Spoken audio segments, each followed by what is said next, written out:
is how we do it. It's about to go down. It's about to go down.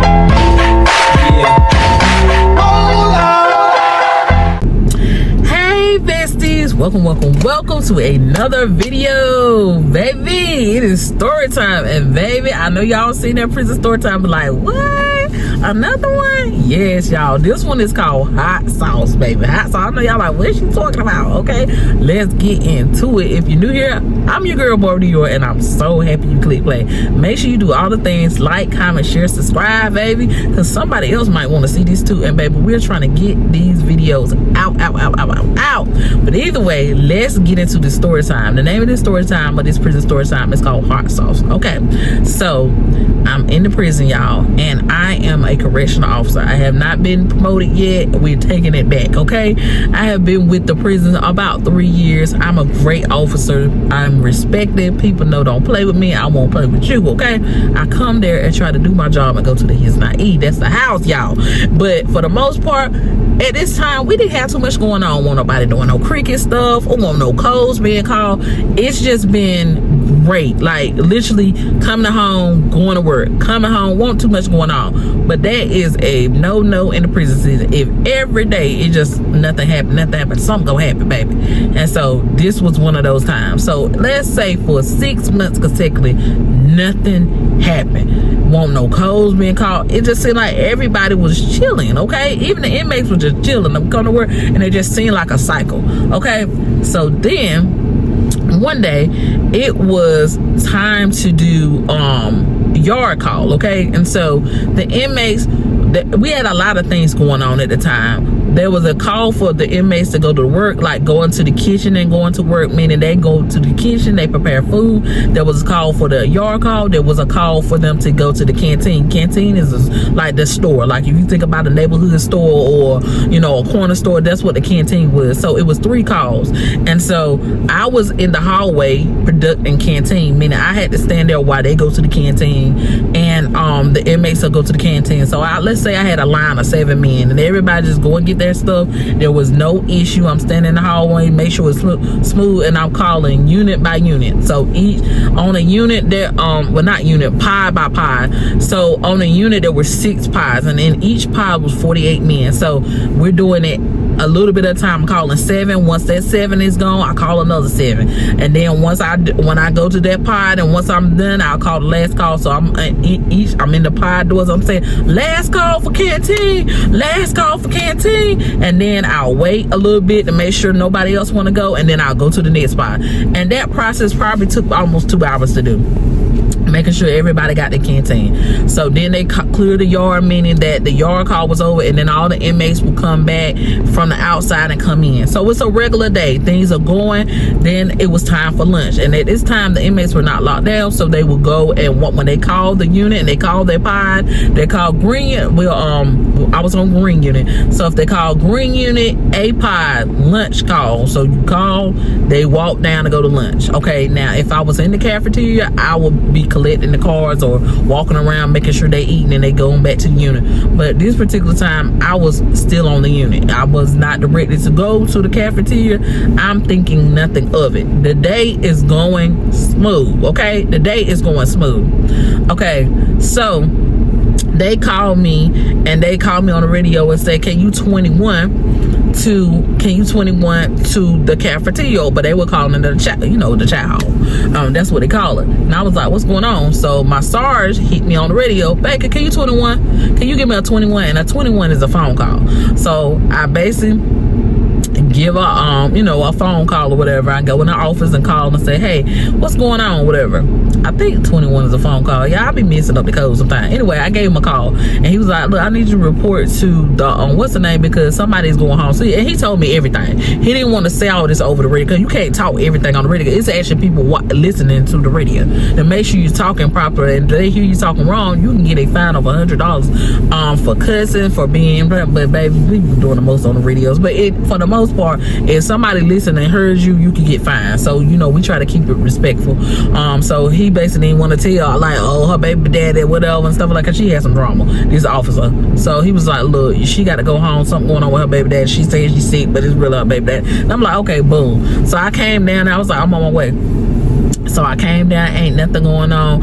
And so we're down there, we getting the inmates out, we on the last pile, everybody eating, and then we about to come back. All of a sudden, we hear, code for, green unit, salad port. So the salad port, if you don't know what a salad port, it's the area before you go on the unit, okay? The salad port is an area before you go on the unit, okay? And so I'm like, what is going on? So then we, you know, when we hear code 4, everybody goes towards it. So we cleared out the dining area, make sure everybody go back to their unit, and then we have to respond. So everybody walking real fast to the unit. So they call another code. On our way to the code, they call it code 4, green unit hallway. I'm like, wait a minute. So is it multiple fights? So, because you got to protect, when you're hearing these things, you have to prepare your mind what you're going, because you don't know what's going on. So most of the time when people hear that, you know, say they got their mace ready and they take out their batons on it. Because me, you don't call 2 code 4, so that means a code 4 is inmates are fighting, okay? 2 inmates are fighting. It's been a fight, it's been spotted. So I can take my baton out, because you gonna have it ready. Because if it's multiple inmates fighting, baby, who finna be fighting with them men? Baby, y'all finna get down on the ground. We not finna be doing all that. What you got going on? So we running out. Do. It's me and 6 other officers. We go.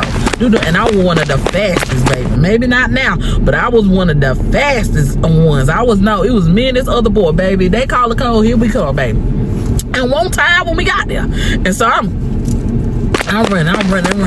So we get there, and there's a big inmate. First of all, I had never seen this inmate ever in life. I don't know where he gave me, like, when you think about the Bible, when they were talking about the David and Goliath, he gave me a Goliath, okay? This man had to be about 6'9", straight muscle, tall, bald headed, and he was like, yeah, got his shirt off, walking back and forth with some black shorts. They used to have like black kind of ashy shorts they be wearing. And he like, yeah, niggas thought they were gonna come in here and jump a nigga. And there is multiple inmates jumping on him, trying to get him down on the ground. I don't know what's going on. The officers are trying to break it up. The people that are already there like, hey, y'all need to go back to your room. Like, it's a mess. It just looked like a mess. So they keep trying to jump on, but it's not working. So finally they clear the hallway. But by the time we ran up, it's the warden. Everybody's running up. So we get all the other inmates cleared. Hey, go back to your unit. Go back to your room to see if they're going to go. Because you got to give the command before you do anything. So, or we'll say, get down. So you give the command for them to go back to their room. Most of the time when they're involved like that, you can get locked up. So it ain't no need for go. You might well get on the ground. So when they won't listen and they won't comply, we're like, get down. So we running up, because Greenville was like that. We'll run up, get down. And whoever don't get down, get put down, okay? But it's still this big inmate, y'all, 6'9", nothing but muscles, slender, but everything on him is thick. His calves as big as my head. His arms look like 2 watermelons right here. He big and like, I'm like, who is this nigga? Like, who is this man? Where did he come from? I don't remember this dude. They was like, he transferred in here overnight. And he already fighting, and he's still in the hallway laughing, y'all. Them niggas thought he was gonna run down on him. I said, look, Mr. Sir, hey, I don't know your name, but look, you need to get down on this ground. You need to get down. He said, no, spray me with that hot sauce. I ain't going down. I want some of that. I like that. I eat that up. And I'm thinking like, well, what is he talking about? Spray me with the hot sauce. And so by then, we had cleared out all the inmates. There's nobody in the hallway but this big inmate. And everybody, all the other inmates have been took to the hole. We're moving everybody out. Because let's say it was him and 6 other inmates involved. We done moved everybody out. We're moving everybody out. The warden and other, because there's other people trying to talk to him. It's the warden, the sergeant, and other people trying to talk to him. I can't think right now, but it's a whole bunch of, all the head people was up there trying to talk to him. And it was like, let's say it was 10 correction officers just there, but we're walking the other ones, like, so I'm taking one, escorting them to the red unit, that's the hold or whatever, and we're doing it one by one. They still have not cleared the code because we still got an active fool in the hallway, sir. And they're trying to talk to him because for one, he big. And if we can't get this on a wrap, we're gonna have to fight this man for real, okay? And although there's 10 of us, this is the biggest inmate I have ever seen. So on purposely, I have volunteered to be escorting the other inmates back to the what's the name. And I'm walking in, the inmates are like, Baker, y'all gonna have to fight that nigga on K2. I said K2. I had never heard of the term before. I was like, what is K2? It's a drug, and it make you feel like Superman. You can't feel anything. Like, and they was like, that nigga ain't gonna sit down. He finna be amped up. Y'all gonna have to really fight him. He was like, Baker, like, y'all gonna have to tell Sarge that nigga on K2. That nigga on K2. And he said the whole process basically it started because they weren't trying to jump him, and they were trying to get him out of the hallway because they did not want attention to the unit. Like, if they see you out here acting crazy like this, they gonna know something up, and so they're gonna search everybody's room.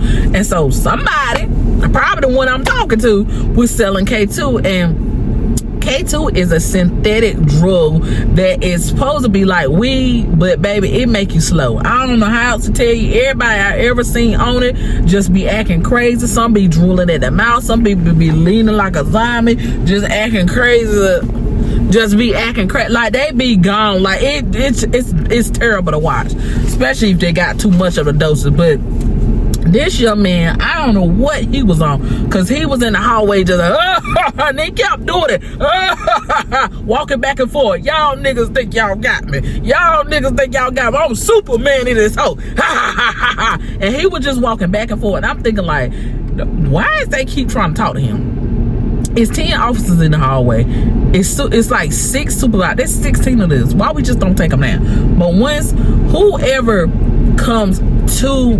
starts talking, like let's say if you got any type of altercation, whoever starts talking, y'all, before I can think of it, was the captains or lieutenants. I could get them for nothing in the world. Captain, lieutenant, sergeants, they all trying to talk to him. But you got the warden and the captain trying to talk to him because they want to avoid altercation, because altercation could lead into other officers getting hurt. Like if we get into it with them, somebody can break their leg, somebody can sprain a finger, somebody can hurt, and that's what they're trying to avoid. We don't mind taking them down, but we know this is gonna be a big tough, okay? This dude was big, okay? Nothing but muscle solid, okay? Now, he was tall and lanky, but everything was big on him. His chest was big. His chest made my chest look little. His chest was solid big. He looked like Goliath. He looked like a mini Goliath, because Goliath was 9 feet. But this man was big. And so, once we escorted the last inmate, we come back, they still down there talking to him. And I'm thinking like, it's like y'all giving begging now, like, please don't do this. Like, they won't say that. They'll be like, look, we want to avoid having this altercation. All we ask for you is to get down, lay on your bed, put your hands behind your back so we can take you to the red unit for whatever you got going on. We're here to help you. Like, they trying to talk like that to him. This man is annoying them, and he's still walking back and forth saying, you can't take me down. Spray some of that hot sauce. Spray some of that hot sauce. So then the captain looked back at us and said, we're going to have to take him down. As quick as he said it, we turned that way. They said spray. It was 2 people already out with their 2 officers on it. They sprayed them. 2 people, shh. I'm thinking that most people, when you spray the mace, that he calling hot sauce, when you spray the mace, I'm thinking like that's going to be the end of it. Most people do the same thing. Okay. And they get down because they want to be taken to the station where they can wash everything out. Not him. It made him amp up more. He was like, yeah, I eat that shit. Yeah, I eat that shit. Hot sauce. And I was like, oh my God, what the hell are we gonna do? If they don't take him down, we about to die. Everybody call him. He like, yeah. And I'm like, oh my God. Jesus, Jesus, help. funny, but at that moment it's scary because it's like, what? If he eating hot sauce as he calling it, baby, and this is top of the line police Mace, baby, what in the world?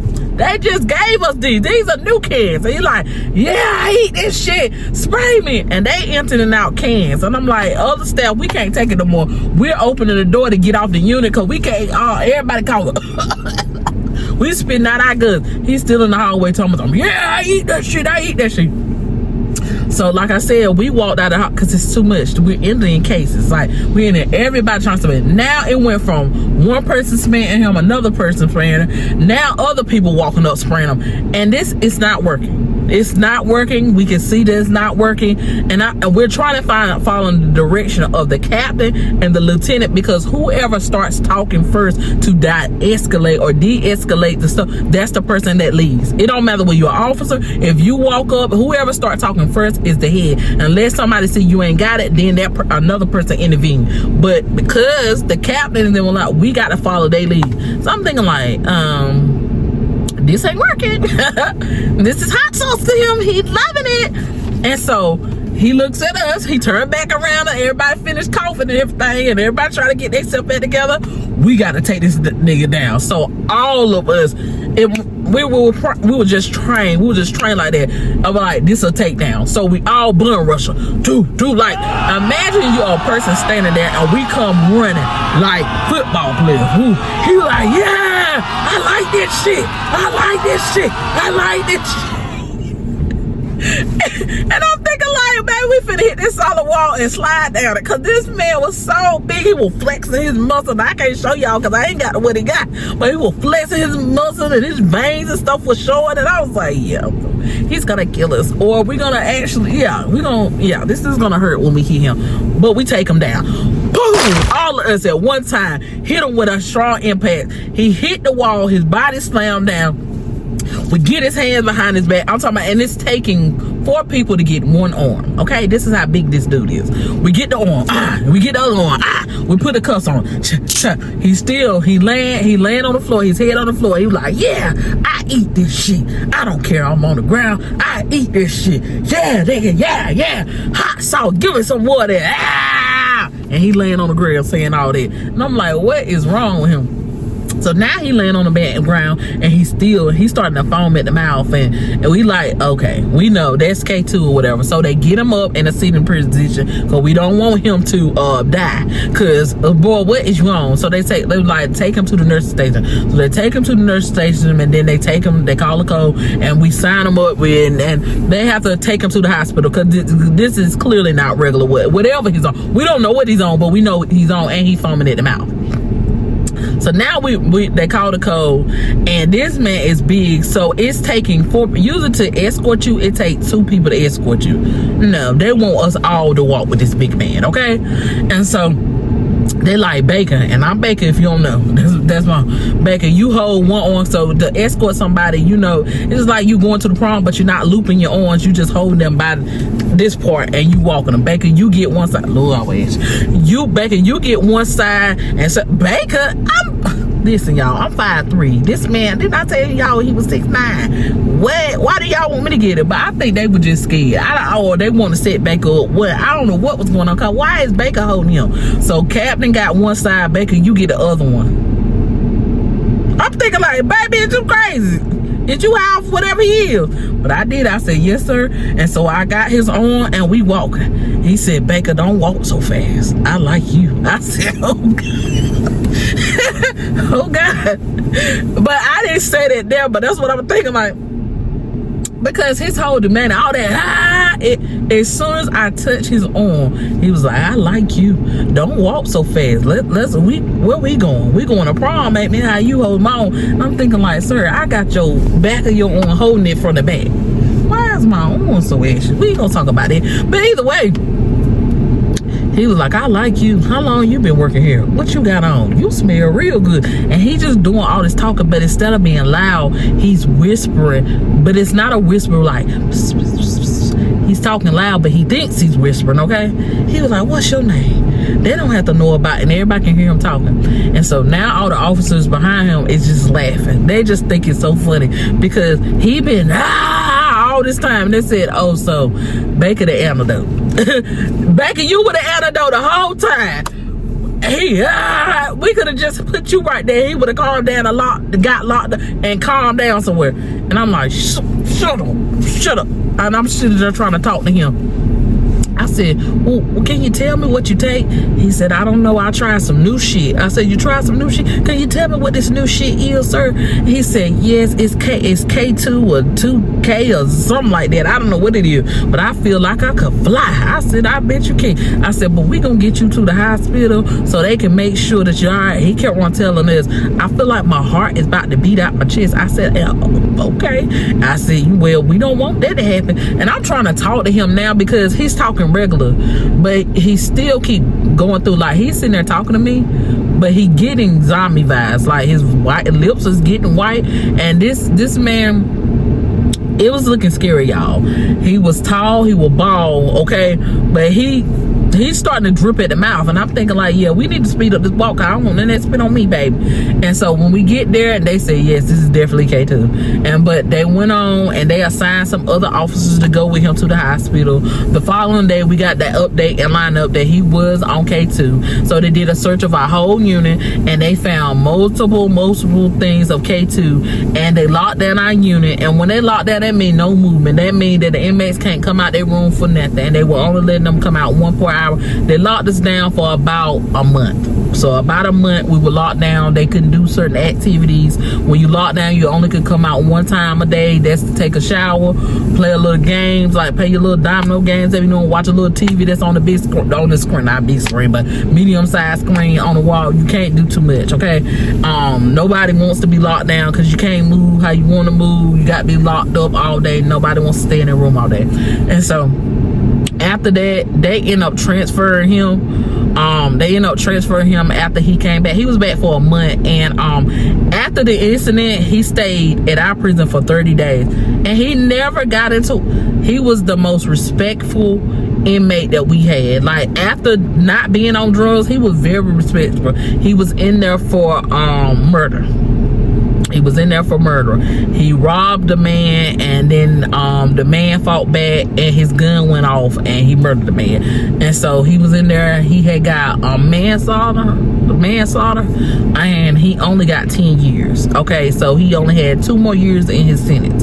He already did the years at other prison or whatever, but he was on his last 2 years. They sent him to our prison because he'll be closer to home. Okay, but they end up moving him to Eastern Correctional, which was down the street from my prison, because I don't think our people wanted to deal with him. Okay, I don't think they wanted to deal with him. I don't know, because they like, yeah, he big and calm, but what if he act up again? It took too many of us to get him down on the ground. No. But either way, that is the story of hot sauce.